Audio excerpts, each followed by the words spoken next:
What we call love in our culture is so often, in my opinion, the opposite of love. Well, exactly. My second marriage was very hurtful. And I did it for a long time, over-apologizing and overcompensating. We attach so much of our worthiness and our belonging and our worth, right, our lovability to relationships.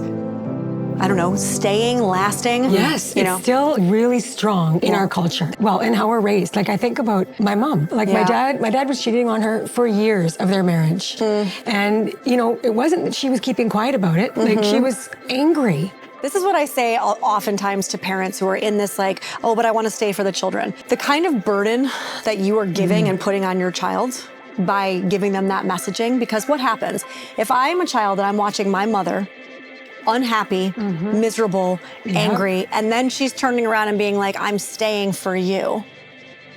I am now taking onto my shoulders that my mother's unhappiness, my mother's dissatisfaction with her life is essentially my fault. This episode is sponsored by our partners at BetterHelp. We talk a lot on this show about what gets in the way of us showing up as our best selves.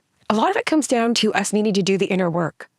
Therapy is one of the best places to do that. BetterHelp connects you with a qualified therapist online and makes it easy to switch if the match isn't right. When life feels overwhelming, therapy can help. Sign up and receive 10% off at betterhelp.com/loveready. That's betterhelp.com/loveready. I'm really looking forward to today's episode with my friend and colleague, Vanessa Bennett. She's a licensed holistic psychotherapist, codependency coach, and writer. She has this broad view of how we relate and why we relate, and looking back on the myths and the history and the spiritual components, all of it. Today we talk about why we hurt the ones we love. Vanessa has a really great framework for helping us understand ourselves, our shadow selves, compared to our light, our ego, compared to our souls. And today we're going to really dive into these somewhat complex concepts, but really what it comes down to is how do we operate more from our loving selves rather than through pain.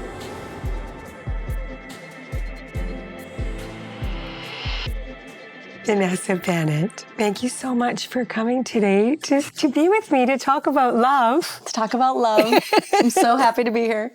So today we're actually going to talk about how we often hurt the ones we love and why those dynamics, we can often be in relationships that are hurting us, whether that's in our own families and with our children, with our partners, and why that is. Like, how can we change that? Well, I think pain and love. Yeah, pain and love, right? So they're interwoven. Yeah. I think too, it's important to say there's a difference between, I don't even know if purposeful is the right word, but like maybe a little bit more purposeful hurt versus like, let's say accidental hurt. And that's not to, excuse poor behavior, but there are people that we hurt because, of our stories, of our activation points, of our shadow, of our projection, right? And then there's the hurt that comes from like actual bad behavior, to use that term, right? And it's actually important, I think, that we know the difference between the two. Not only for if we're in a relationship where we think like, should I stay or should I go? But also like, is this relationship something that can be worked on? Is it something that we can both grow in? Is it something, that's kind of got legs? I think it's important to understand the like why behind the hurt. Yes. But if you think about it, there's like sayings in our vernacular, right? Around like love hurts. Or like, that's a big one, right? There's songs or, like love is hard. It should be hard. And it's like this, it's a conditioning almost. Yeah. I feel so torn about the love is hard. I don't think love should hurt. That I don't agree with. Yeah. But I do feel torn about love is hard because I do think that deep, intimate love can be difficult. Yeah. if you really want to go there, it's going to take work. And so maybe it's hard as in the sense of like what we think of as like hard work, right? Like if I want to accomplish something, if I want to go after my dreams, it's going to be hard work. I'm not just going to sit around and something's going to fall into my lap. That's magical and wonderful. Like that actually requires showing up. It requires doing the hard work. When I think of hard work and love, that's what I think of. And mostly because we are confronted with ourselves in love. That's the hard work. Right? Having to see ourselves and having to actually decide if we're going to do the work on ourselves that's required to have real intimate love. So, Vanessa, there is so much talk around red flags and toxic and unhealthy and narcissism. And it's too much information, right? And maybe not enough truth on what those things even mean. Yeah. Like, what would you say to somebody to identify what really is like harmful? Listen, one of the ways that I talk about this that ruffles feathers a lot of times is often me just saying, we need to look at our projections. We need to look at our shadow, because oftentimes, what's that like kind of pithy saying they have where it's like, for every one finger pointing at somebody else, there's three fingers pointing back at you, right? I think nowadays everybody's a narcissist. Everybody's got some kind of diagnoses. Everybody is a something, right? And oftentimes, again, I think what that allows us to do in many cases is actually deflect responsibility. Right, for our part. And again, I say this ruffles feathers because I often get called and told like, oh, well, you're blaming the victim. And I'm like, I'm not.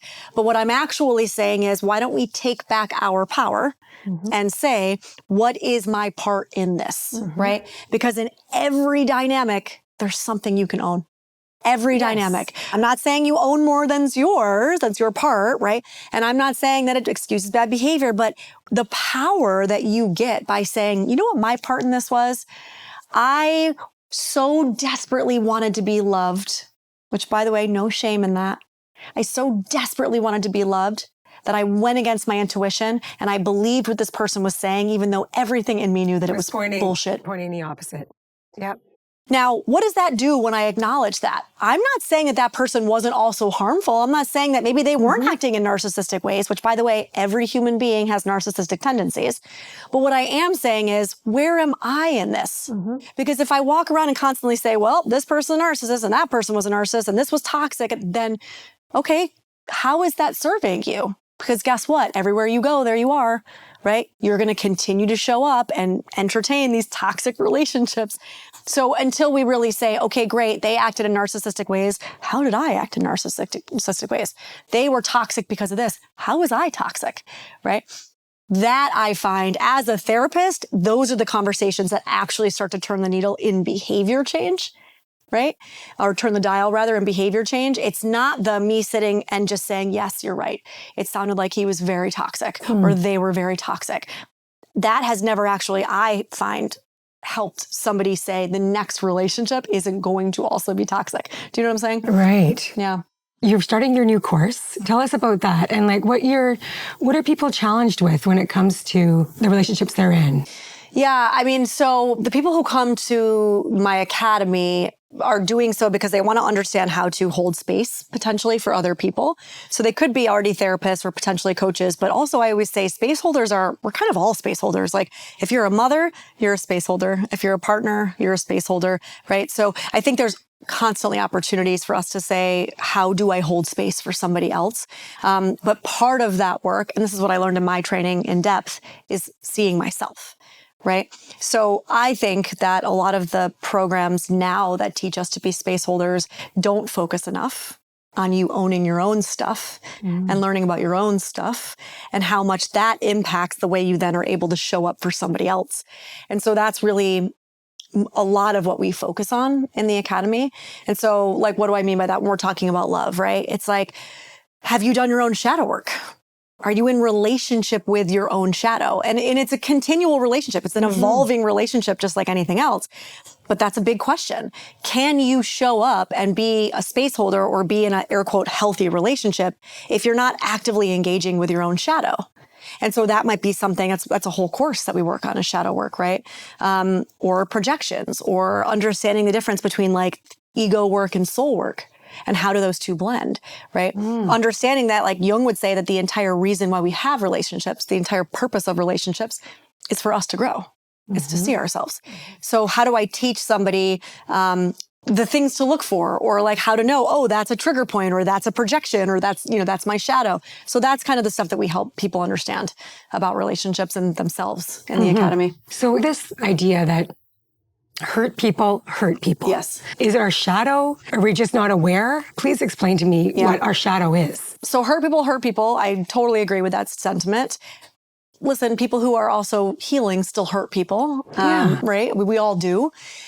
I do think the hurt people sentiment, the one thing I will say is that I find it to be very common that the vast majority of us have what I call this coupled belief. So we use this term in therapy called coupled beliefs, which is essentially there's no space between stimulus and response, right? This thing and this thing are so interwoven that we actually don't even know that they're technically separate. So there's this kind of coupled belief that most of us have, which is I've done something bad means I am bad. And air quote, I've done something bad. I mean, that can mean a lot of things, right? So what happens when those two things are coupled is my belief that I am bad is so wrapped up with my belief that I've done something bad that I actually can't acknowledge or accept when I've done something bad, because my ego cannot handle that. That means I am bad. So I'm going to be super defensive. I'm going to have a really hard time seeing myself. I'm going to have a really hard time hearing feedback, right? I'm going to have a really hard time acknowledging and apologizing for things, because if I do, that means I'm bad, because those beliefs are coupled. So I think oftentimes shadow work, which I'll explain, really helps us slowly separate those beliefs so we can start to see that you're not bad because you've hurt somebody's feelings, or because you lost your cool, or because, insert whatever normal human behavior here. You're human, and that doesn't mean you're bad, and you can still show up and apologize and own your part, right? So shadow work, oftentimes, really what that refers to, the shadow, right, from Jung's perspective, are these parts of ourselves that were shamed very early on, whether through family, culture, society. And because they were shamed, we put them into the shadow. We put them into the basement. They don't go away. They just get pushed down into the unconscious, right? So what happens when they are in the shadow, in the unconscious, is that the unconscious actually calls more of the shots than we realize. So long as we haven't really looked at them and explored them and excavated them and done the work of attempting to integrate them and make ourselves more whole, they're actually the ones calling the shots in our relationships. So I'll give you an example. In our society, we'll talk generally speaking, women are taught that anger is very unbecoming, right? This is where we get the good girl trope. This is where we get that women have to be composed all the time, right? And so oftentimes women put their anger into the shadow, right? Societally, it's taught to do that. We're taught to do that. So what does that mean? Well, I don't have a really good relationship with anger. I essentially believe consciously that I either don't have anger, or anger's beneath me, or anger is bad, anger is shameful, right? So it comes out in other ways. So that means it could come out somatically. So we might have physical ailments and issues because the anger is brewing and we're not allowing ourselves to feel it. It might come out in passive aggressiveness, right? Because there's anger underneath there. That's right. It might come out in maybe projections. So I project that you're the perpetrator and I'm the victim, because being the victim is a way that I don't have to actually accept or acknowledge anger. I can just be in victimhood all the time. So there's these very insidious ways that these elements that we haven't looked at come out and then again lead the show. And so it's really important that we examine them and get to know them and acknowledge them and incorporate them into the psyche, so that we can live a more, complete human existence. Wow. Is that helpful? Well, it is, but I'm just thinking, how does somebody know what their shadows are? Well, whatever activates you in somebody else. Yes, that's like a trigger would likely. That's a mirror. Right. So, and shadow can be, I actually just wrote a piece about, as we're recording this, it wasn't that long after the Super Bowl here in the States. And I actually just did a kind of wrote about this idea of our performance, the performer Bad Bunny who just did our Super Bowl halftime, and how activating that was for so many people, both positive and negative. The fact that people were activated in and of itself speaks to a lot of shadow material. A person or a symbol can carry a lot of projections for a society, right? They can be the positive symbol. So, oh, this person is going to save us. They're the savior. They're coming here to show us what's possible. And they carry love and they carry light, which if you think about it, that doesn't give a lot of room for that person's humanity, right? Or it can be the negative symbol. So the other side of the coin, people who are really upset about the fact that Bad Bunny performed, right? Oh, this is the end of America. He doesn't speak English. He represents everything that's wrong with our society, right? Again, doesn't really give a lot of room for humanity. And so that's actually a really good, interesting way to say, did this activate me in some way, positive or negative? Oh, it did? Interesting. What about it activated me? Is there a part in here that potentially could be a piece in me that I'm not willing to look at?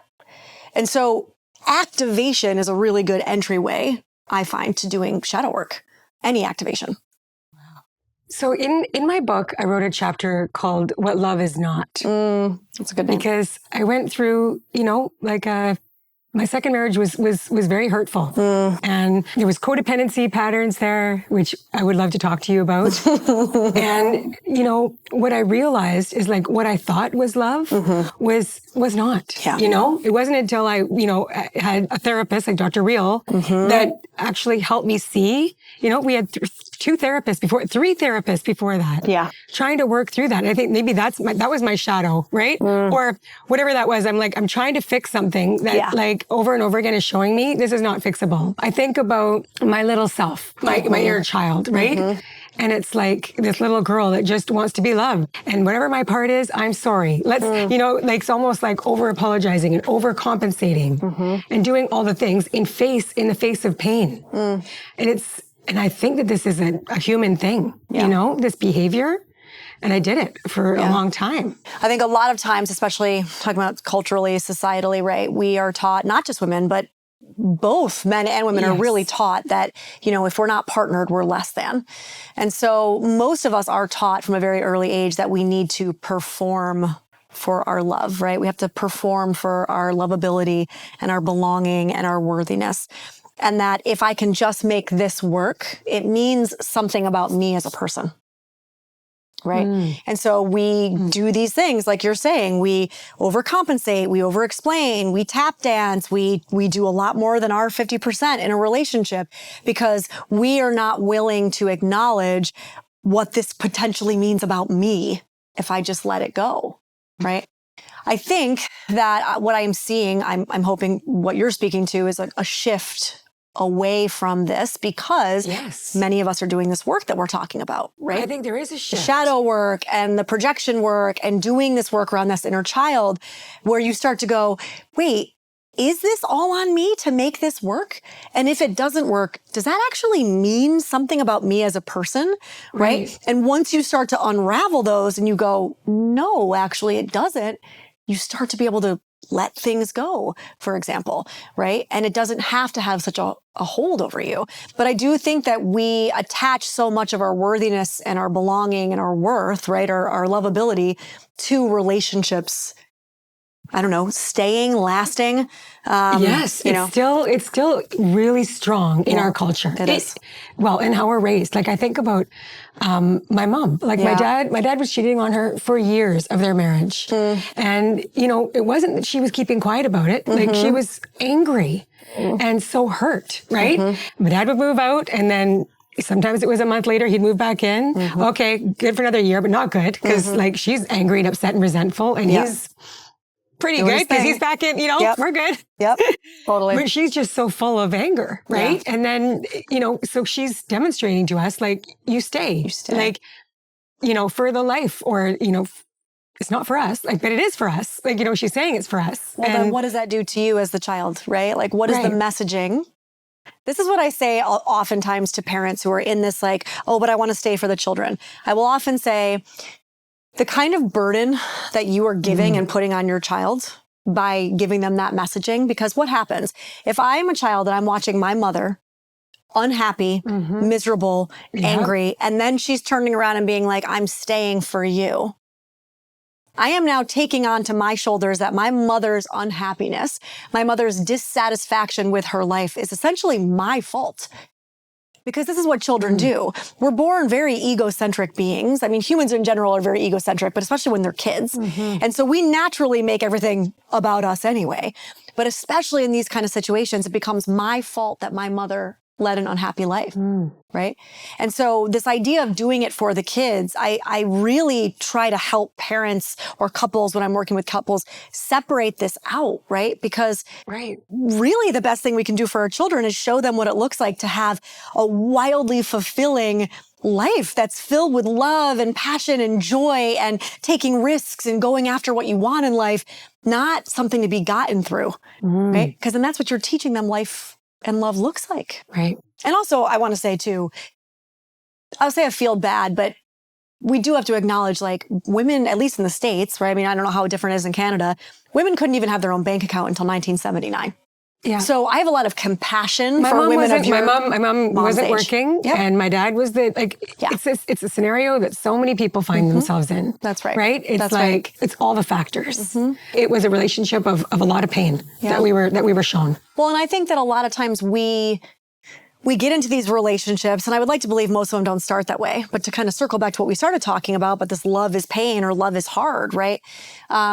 What we call love in our culture is so often, in my opinion, the opposite of love. Well, exactly. I always say that right now, I think the kind of financial element is like the last leg of the table for patriarchy, right? The financial control over women. That still factors in. We can't pretend it doesn't, right? But oftentimes love is actually saying no. Sometimes the loving hand says no. Sometimes loving somebody actually means walking away.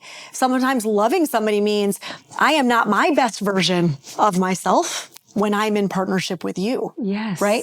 And if I loved you, I wouldn't show up in this way. So even your mom, right? Let's take the financial stuff off the table. Let's say your mom was like, okay, what would loving him look like? Loving him would have not been living angrily and resentfully and tossing and turning and just seething all of the time, right? Loving him and loving her would have looked a lot different. You know, we have a mutual friend, Danae, who I reference all the time when I talk about this. Her ex-husband and her, they're not perfect, but they have a beautiful representation of what that looks like. They said, this isn't working anymore. Yes. Right? We don't feel fulfilled. And honestly, we still love each other and we don't want that to change. But sometimes people stay in it until they hate each other because then that becomes the reason they're allowed to leave. Exactly. Why? Why does it have to be that way? It doesn't You know? have to be And that they way. didn't. And now they're wonderful co-parents and they're best friends and they love each other dearly because they were able to say, we need to allow this container to change form so that we can keep loving each other well. What a great example. That was the same thing with my first husband and I. Like we were just so deliberate about that. We said we have to keep this love alive. And in a, like, because we do love each other. And it's like that, the form has changed. That's for sure.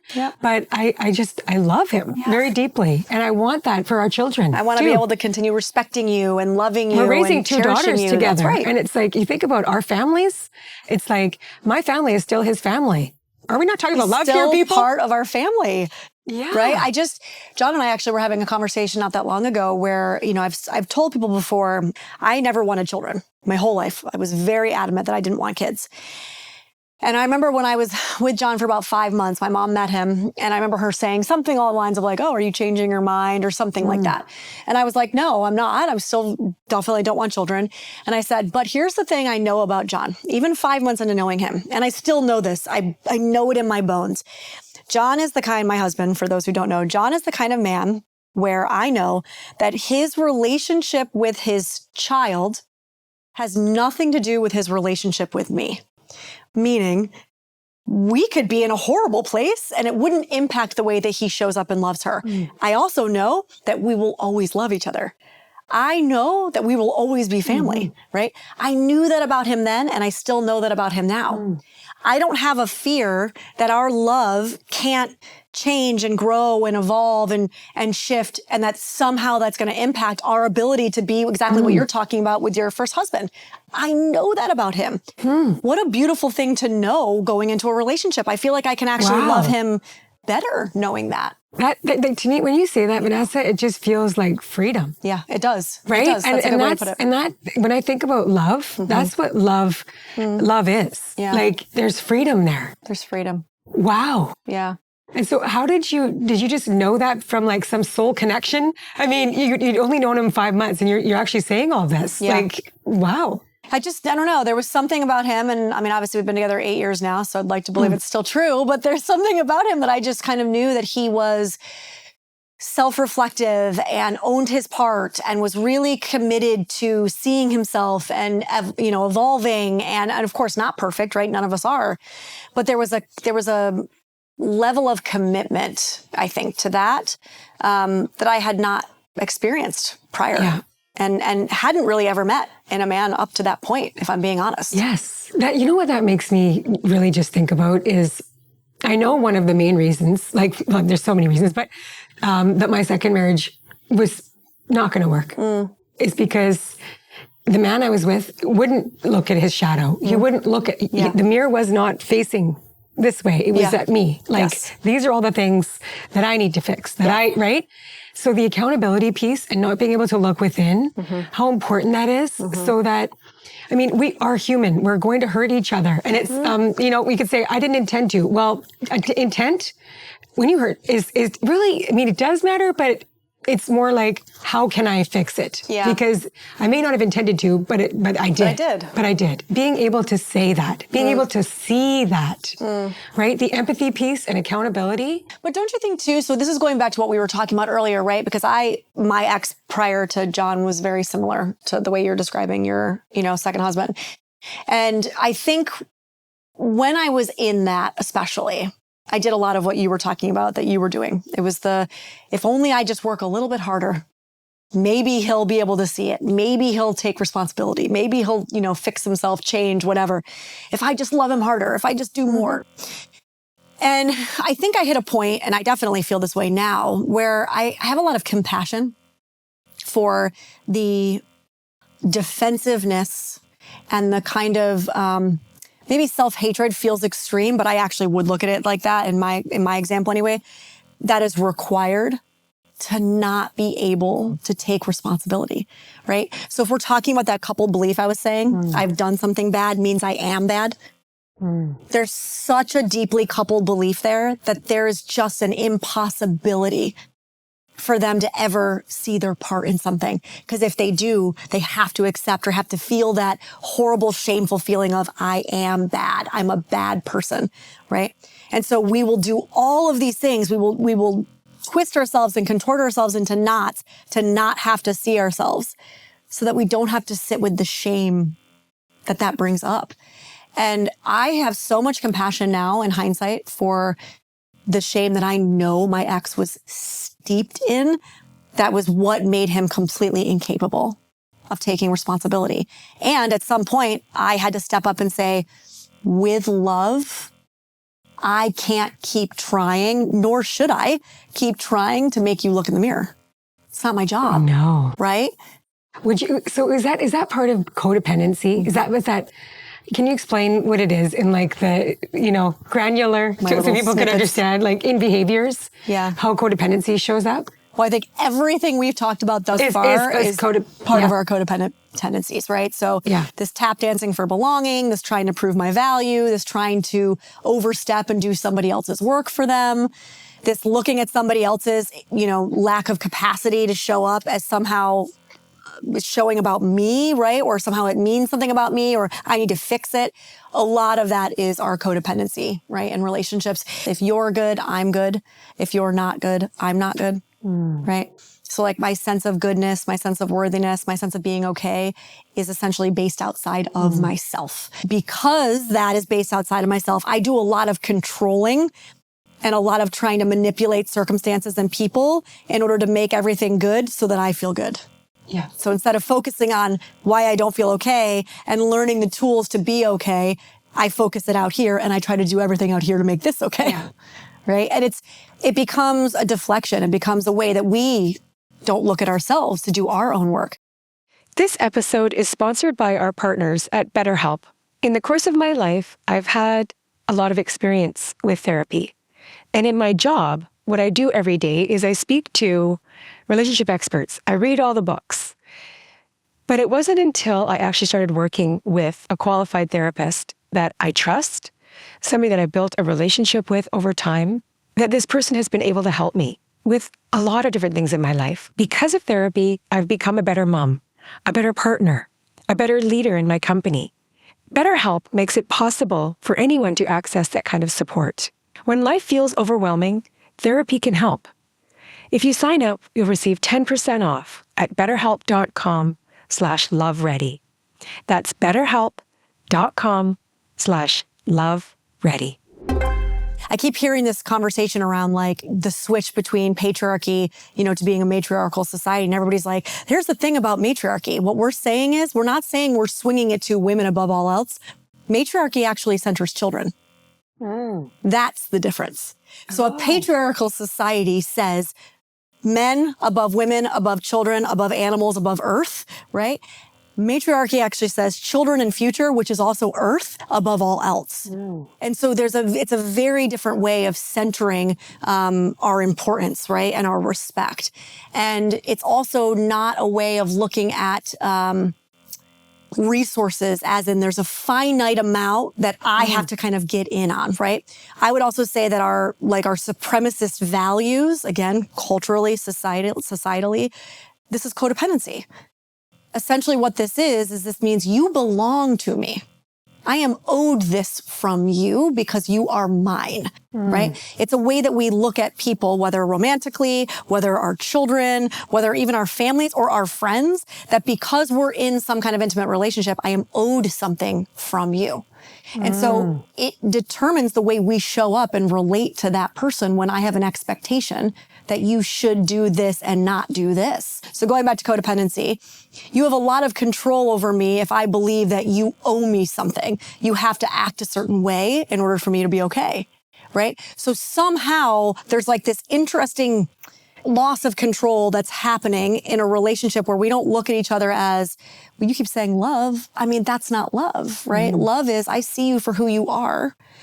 You don't owe me anything and I don't owe you anything, right? Yeah. We're able to show up because we both want to be here and we love each other the best way that we can, but without that level of expectation that comes from, I think, our cultural way of looking at relationships.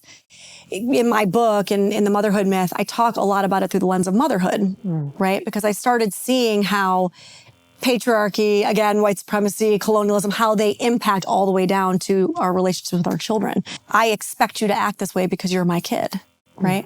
I don't own my child. She came through me. I was her vessel, but I don't own her soul. I don't own who she is. I don't have any control over the kind of human being that she is or she becomes. I can live my life as best as I can and she can watch me, right? But I don't get to control and kind of puppeteer who she is. And that belief that I somehow know more than her or I should be the one that controls who she becomes, that to me has that air again of control of one up, one down. But it's really hard for us to see it because it's like asking a fish to know they're in water. Right. It's everywhere. So how did you come out of the relationship you were in, where it was an engagement that you broke off, and before you met John, what kind of did you spend time just really going in and figuring that out before you met John, or was it all the healing with him? Because you're both therapists, right? So I can imagine there's a lot of talking, a lot of healing in communion. Too much talking. It was all of the above. I think, I was in that relationship. And again, I have nothing but love for him. He was such an amazing man. And still is, but there was a lot of work that was being done while I was in that relationship. A lot of things about myself that I was starting to see. I was also very young, right? We met when I was 25. Yeah. So I had just started my own therapy. I was in therapy. I was in grad school to become a therapist. I was going to Al-Anon because I was starting to have all these revelations around substance issues and the patterns in my own family around substance abuse issues. So I started doing my Al-Anon work. And so things were unraveling as I was learning more about myself. And then, I was unpartnered for 2+ years before I met John. And I remember when I met him thinking to myself, oh, he doesn't drink. I'm cured. Yeah. I'm not a codependent anymore. You know what I mean? Because I was so like had that belief, which a lot of us in this culture still do, which is like codependency equals, what we originally know it as is like the wives of alcoholic husbands. I mean, that's what it was coined to describe. Oh, I didn't know that. So that term was really just used for those who were on the other side of like substance use, Oh, right. So I thought, oh my God, perfect. Yeah. And then I was like, oh wait, that's not what it means at all. So we just dove in, and I think we're still just committed to doing that work, to owning our part and seeing ourselves. Yeah.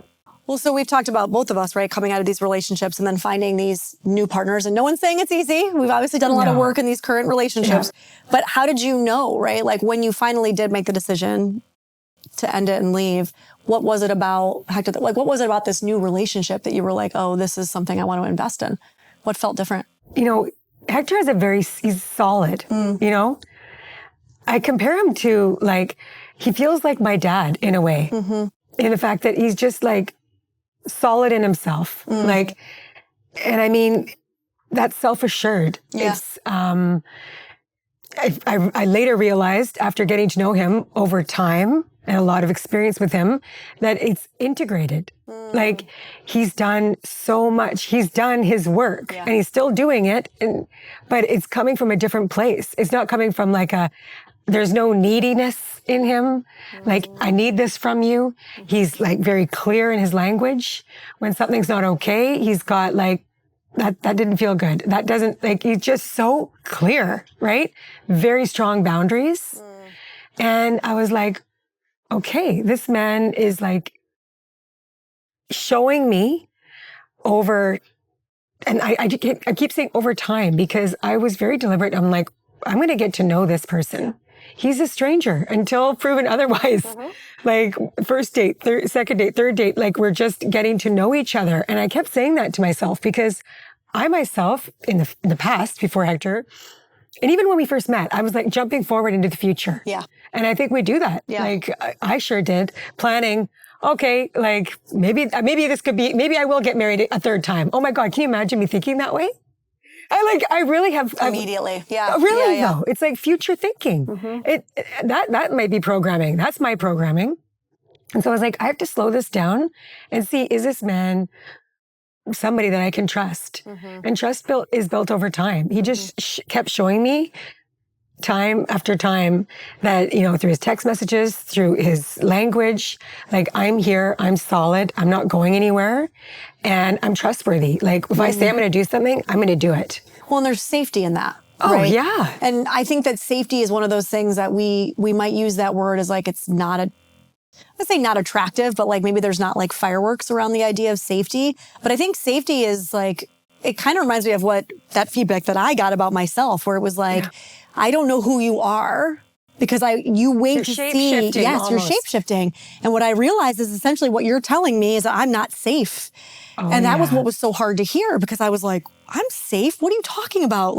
I'm not purposely hurting somebody. I'm not, let's say running around cheating. I'm not, being verbally abusive. I'm not. So what do you mean I'm not safe? But it sounds like what you're describing with Hector is that. It's he says what he says. He does what he does. You know where he stands, right? There's a congruency. Congruency. And that feels oh, I'm now safe to actually show up and be who I am. Right. Right. But did it feel exciting for you? Yes. I felt very, very attracted to him. And to say there was definitely chemistry, but it was more grounded. He's so grounded. Yeah. And, when he kept telling me, and he still says it, I'm like, how are you doing? How do you feel? And he's like, I feel peace. I'm at the beginning, I was like, are you kidding me right now? What the heck is peace? How do you feel peace? What does that mean? Yeah. I don't think I'd ever felt inner peace. I'm like, maybe I need to meditate. I need to go, I need to do more yoga. Because we're always aren't we all kind of striving for inner peace? Well, we say we are. We are, but what does that actually mean? And I have to say, Vanessa, it's here I am. And I can actually say that I have inner peace for the most part, for a lot in my life. Sure. And that's like, wow, what a place to be.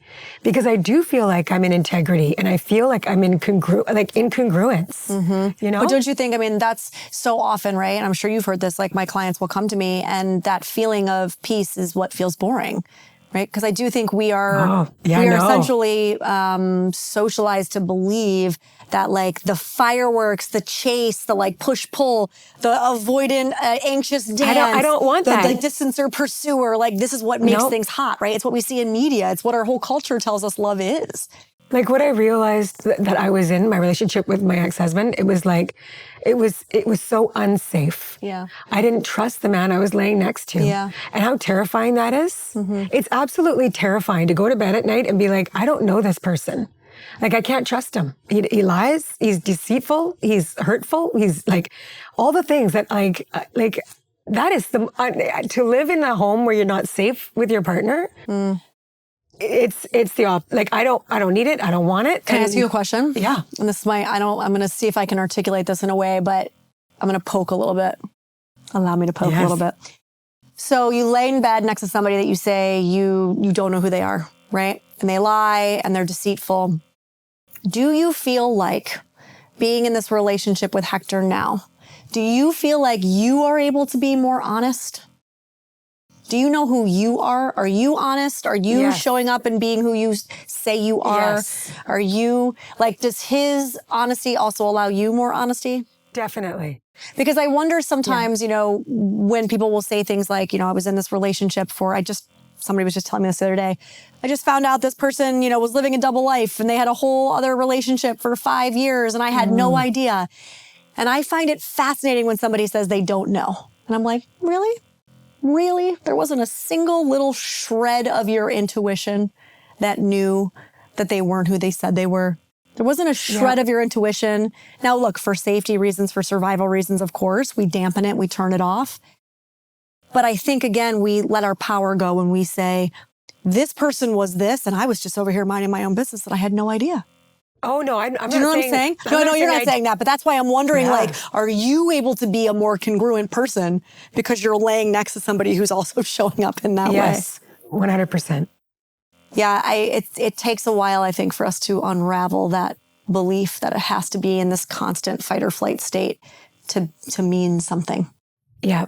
And there's been times when, like I remember, you know, he will be like turning his phone off and be like, okay, now he does it. Now he'll communicate to me. I'm going to turn my phone off for like probably the next 5 hours. I'm going to go for like a long, like 3-hour hike. And then he'll go home and take a bath, whatever he's going to do and just have his time. And the beginning, he wouldn't kind of give me that, okay. And then here I am like 3-4 hours later and I'm texting him nothing, right? And this is the beginning of our relationship. And so my anxiety is rearing its head. Like, is he okay? Are we okay? Like, you know, that's the anxious attachment that, you know, I'm like working with. I'm going like, that's my stuff. That's not him. Right? And then the next time I'm like, can we please have like some sort of communication around if you're going to turn your phone off and you just want like, you're good, you're safe. Yeah. So it has to do with just like building your relationship and building your communication and trusting over time. I don't think it's possible for somebody else to build that sense of safety in us. Like, I think we need to build our own internal safety. Because your ability to say, you know, in the beginning of the relationship, he's turning his phone off and you're like, oh my God, is it me? What's happening? Yes, there's dialogue that's happening between you and him, but you have to come to a place internally where you learn the tools to self-soothe, where you learn to go, this isn't about you. That's exactly right. It was not about him. It was about me. He's doing his thing. It doesn't mean anything, right? And you sit with yourself and you breathe through it and you go, oh, you're panicking right now. What does that mean? Where is that coming from? What's the story I'm telling myself, right? And you do these tools where you go, we're not doing that anymore. No. Right? And that's that process of building internal safety. Because ultimately what that means is it actually doesn't matter what he's doing. No. Because I'm safe. I've got me. Exactly. No matter what, I'll be good. I've got me. Yes. Exactly. We're in the love and relationship space, Vanessa, but I am seeing like way more awareness and wanting to learn and wanting to be better. Are you too? I am. I love it. It makes me hopeful.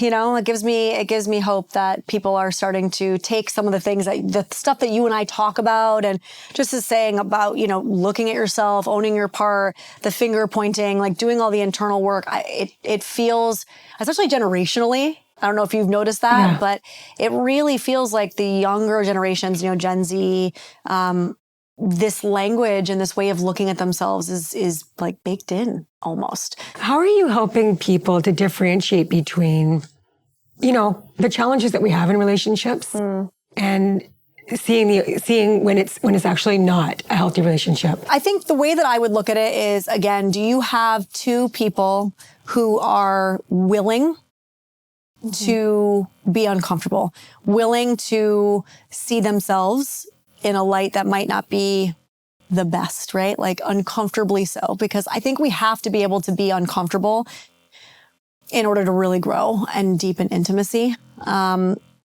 It's one thing for me to say like, okay, I was activated and that's why I did X, right? That's why I said this thing to you. But it's another reason to say that was wrong. And I apologize. You didn't deserve that. And that's the kind of, that's the next step, right? It's great that you can see it. I think that's part of the work, that's like the first step of the work. But the second part of the work is not my best. I apologize. It wasn't cool. And I'm going to try to do better, right? And then actually attempting to, in action, show what you've just said in words. Because oftentimes I find it's a lot of words, but it's not a lot of action, Right. And I think that is kind of like, that's what I want to see, And oftentimes I'll say that when I'm working with couples, it's like, what does the action reflect? Like, is there a movement, even if it's minimal? And I'm not perfect. Like I mess up and I have my own habits and bad patterns, right? And I do those in my relationship. And what happens is very quickly, I'm like, oh, I did that thing. I know I did that thing. I apologize. It wasn't cool. I'm going to keep trying, right? Rather than pretending it's not there. It's not a problem. Wow. Something that Hector brought up to me just, it was like a week ago. We were going to have dinner together and, we're setting the table. He said to me, what would you like to drink? And I'm like, well, I don't like, do I want to have I've got this alcohol-free red wine I drink and he drinks red wine. So I'm like, I don't know. I'm like, what do you want? And he was like, actually, you know what? He was like, Robin, I need to tell you something. We need to talk. And I'm like, oh boy, what the heck is that? Right? Yep. And he was like, you do this. It's like you are deflecting and back to me. And then if I say what I want, then you'll have that. And I'm like, I do? Okay. And it made me feel like, that stings. Because am I really doing that? Am I people pleasing? I guess. But then, okay, we talked about it the next day because it really stuck with me. Yeah. I said, can you please give me some other examples of when I am doing that? Because if that's a behavior that is repeating itself, when I want to know about it's it. I'm not making decisions, it's like I'm deflecting to him, and I've told him about my history of my voice was not being heard, and so then I just stopped making decisions. It's just like, okay, there's no point. That's kind of my behavior, my pattern. But it was a really good awareness for me, Yeah, it's interesting too, because I was reading something recently. God, I wish I could remember what the study was that I was reading, where they were saying something about how also there's a cultural element and there's also, I don't want to say it's a biological element, but there's this cultural element where women have more of a tendency to kind of center the collective. And so they do this thing where they will kind of look around and say well, what do we want to do? What are we feeling? What are we wanting? Yes. Right? I've done that many times. And so partly, yes, we can talk about, and it is part of the codependency recovery work to say but what do I want? Right? What do I need? What am I desiring? And there's also an element of that collective kind of way of looking at things. Whereas a lot of times socially, men are not socialized to do that. Men are socialized to say, well, I want this. And so that's what we're going to do, right? Or that's what I'm going to do. And it's not it doesn't say anything negative about character. It's just a lot of times the way that we're socialized. Women are socialized to look outside. Men are socialized to look inside, right? And so it's an interesting thing to be aware of because it oftentimes you're almost putting your power in somebody else's hands. And it seems silly, right? Oh, it's just, what am I drinking tonight? And you're like, yeah, but it's probably not just that. Because if it's just that, it's probably in other areas of your relationship, right? I find oftentimes And I do something similar. This will translate into the bedroom. This will translate into hard conversations. This will translate into how often you bring things up that feel difficult.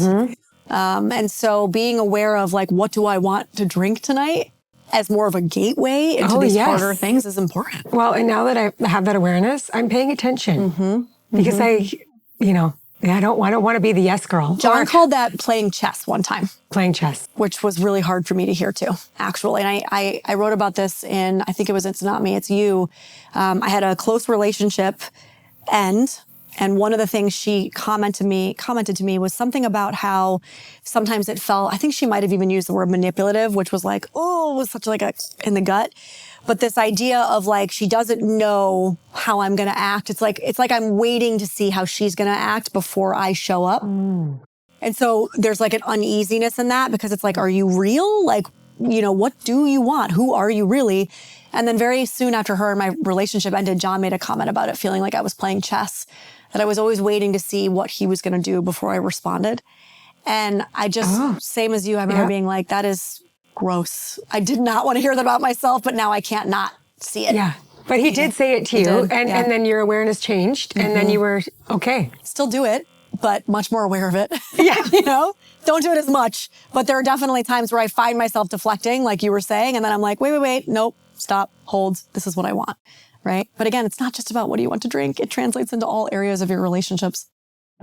I will say it's a very interesting time. Things are crumbling because we are watching all these old systems. It's like, I was saying I did some writing around it and I was talking about this idea of the Wizard of Oz, right? Like the wizard himself he wasn't a wizard.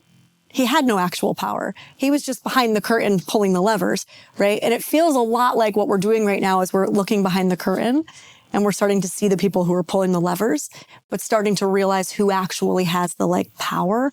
They don't actually have power over us, right? A lot of times it's like we've given it to them. And I would say that trickles down into our relationships. We've given our power away.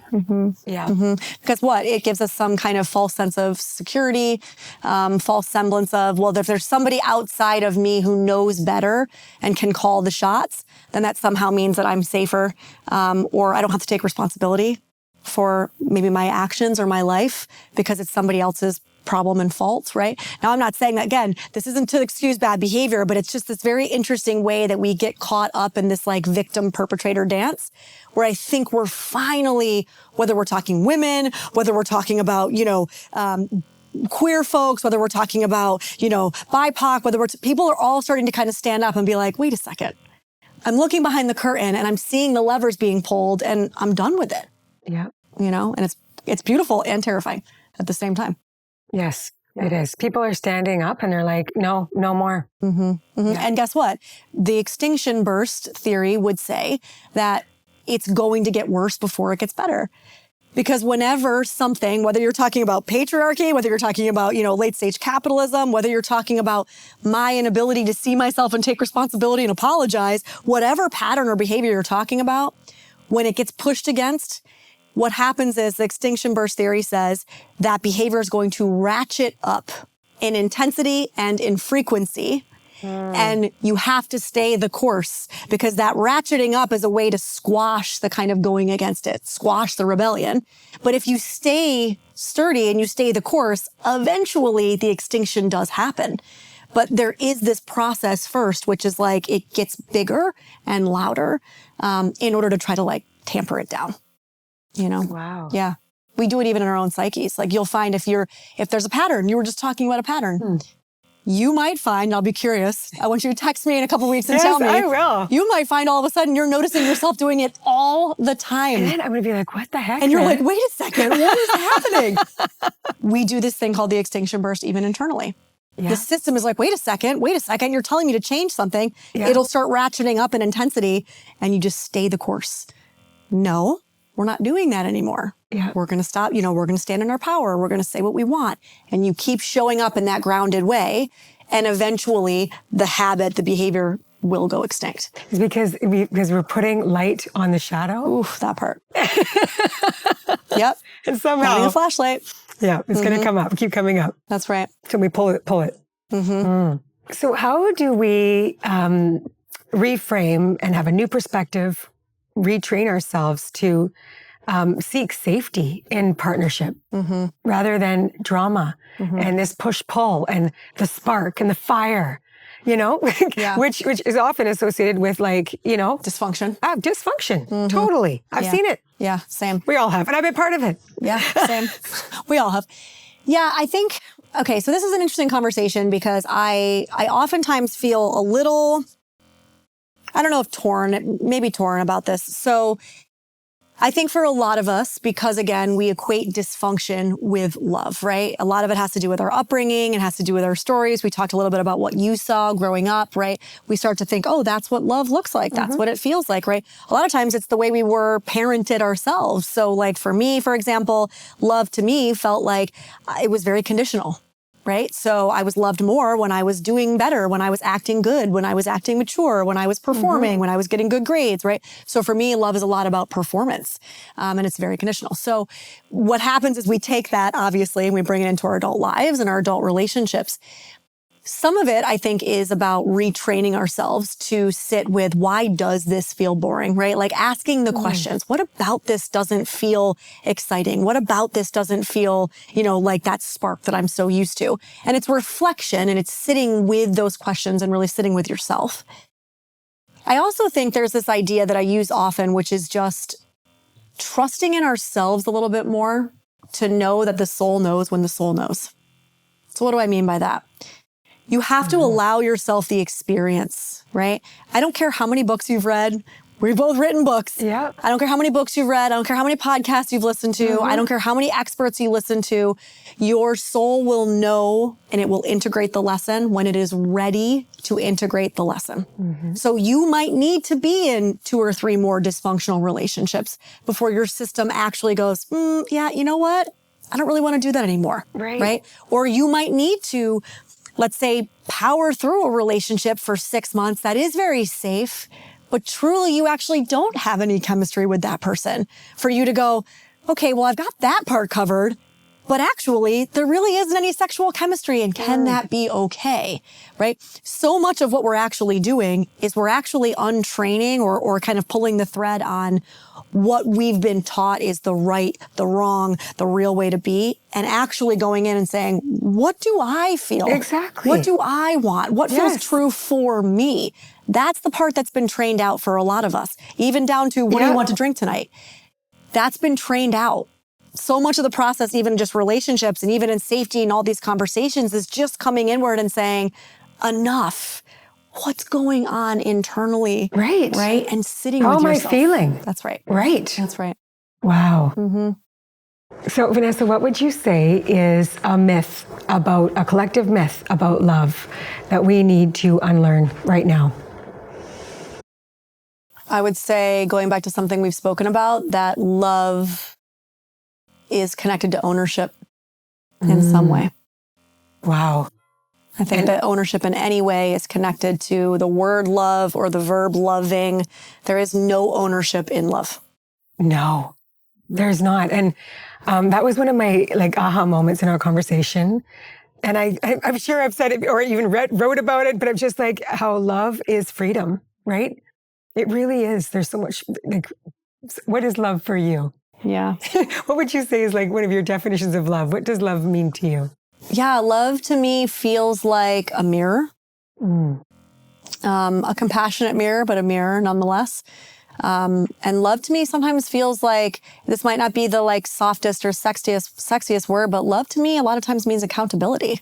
Yes. It's accountability to myself. It's accountability to others. It's accountability to that part of me that I know is kind of striving to be the best version of myself. And it's accountability, meaning, again, it's not that somebody has this expectation of me to act a certain way. It's my accountability to myself. I know the best version of me that I want to be. So that's why, to me, love is accountability. Thank you, Vanessa Bennett. Thank you so much. So glad to be here. I'm going to re-listen and re-watch this episode a few times because, Vanessa just has this really large view. She has this world view, this even a higher perspective and a depth Like, this is why, she specializes in in-depth psychology, so we can understand ourselves from this deeper place. She talked about shadow work. And it's like, I'm fascinated by that. It's like we all have a shadow. We all have our parts of ourselves that we're not aware of.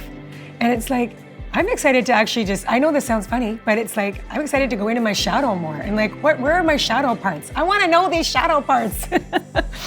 And something that Vanessa talked about today was her definition of love really hit home for me. Love is accountability. And it sure is, Love is accountability. So how can we be more accountable to the way we're thinking and the way we're behaving and the way we're acting and in all areas of our lives? The other thing that we talked about today was safety and how important safety is in a relationship. And sometimes we can be, with the rom-coms and media, there's a lot of conflict and a lot of like push and pull and tension and excitement and back and forth. And I think in our relationships, it's like maybe we're looking for the spark. We're looking for all that intensity. Does that really mean that we're safe? So, yeah, it just comes back to being safe within ourselves. Vanessa brought the light on that to me today too. Feeling really safe within myself and ourselves so that we can bring safety into our relationships. So, a lot to think about, a lot to ponder, but I really enjoyed our conversation. And I hope it brings you some new awareness as well.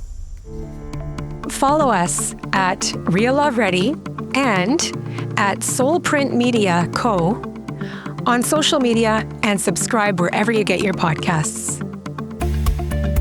The Real Love Ready series is a Soulprint Media production, presented by BetterHelp, hosted by me, Robin Ducharme.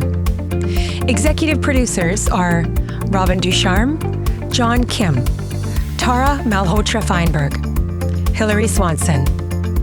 Produced by Miriam Debbie Talbot, Tara Malhotra Feinberg. Directed by Miriam Debbie Talbot. Edited by Susie Landers O'Connell. Director of Photography, Scott Simic.